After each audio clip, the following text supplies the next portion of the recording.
Madam President, at some point, the Senate will vote on the nomination of John Ratcliffe to be the director of the CIA. And I'm here to outline for just a few moments why I oppose this nomination. Now, let me begin by saying I often vote for nominees who have different policy views than I do. However, my concerns with Mr. Ratcliffe are much deeper than that.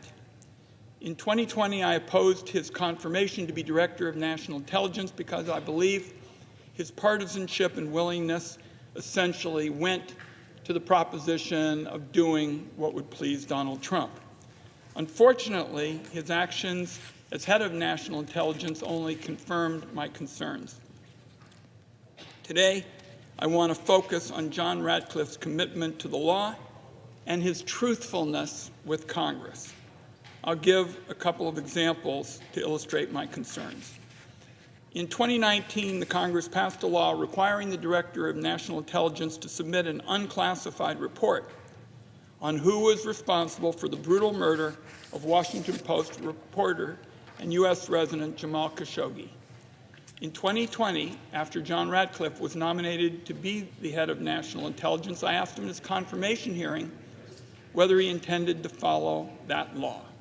He responded that he needed to take a look at the underlying intelligence to see what could be released. And, Madam President, that's not the same as saying he would do as the law required. After Director Ratcliffe was confirmed as DNI, he decided that nothing more could be classified about the murder of Jamal Khashoggi. The effect of that decision was to cover up the fact that Saudi Prince Mohammed bin Salman approved the operation to capture or kill Khashoggi. The public only has the facts today because after the 2020 election, then head of National Intelligence Avril Haines abided by the law and released the report. But while John Ratcliffe was Director of National Intelligence, the Saudi leadership, Madam President, was protected from public accountability.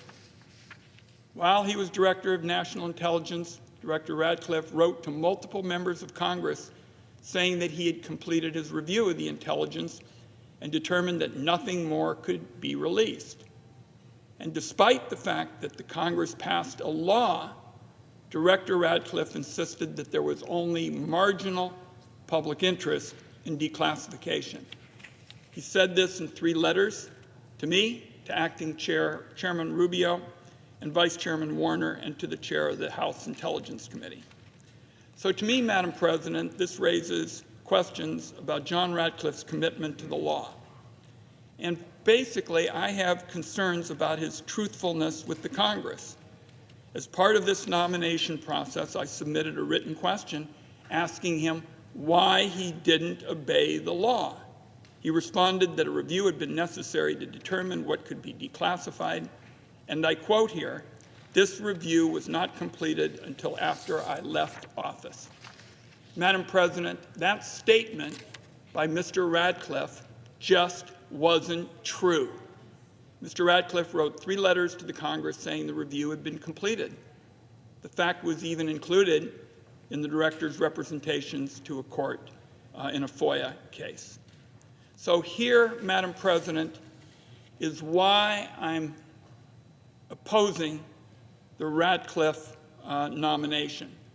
If John Ratcliffe is willing to make representations to the Congress that are contradicted by what is in the public record, imagine how easy it would be for him to misrepresent classified matters behind a veil of secrecy. Now, there are other aspects of John Ratcliffe's record as DNI that are troubling. He said during his confirmation hearing he would tell truth to power. The truth suggests otherwise. For example, at the end of September 2020, he released intelligence about Hillary Clinton's 2016 campaign. That was even though the intelligence community didn't know if it was accurate or the extent to which it was fabricated or exaggerated by Russian intelligence. Needless to say, this was a major break from standard practice, and it is hard to escape the conclusion that it was done for partisan political purposes, particularly given the timing. So I asked Mr. Ratcliffe whether he had ever taken any actions that were actually in conflict with the position of the president. His response was simply to offer nothing. Madam President, my concerns in 2020 that John Ratcliffe was too partisan to be confirmed as the head of an intelligence agency have been validated by these specific examples I have cited today. So as I've said, he also now has a record of ignoring a law passed by the U.S. Congress and then misrepresenting basic facts about that decision.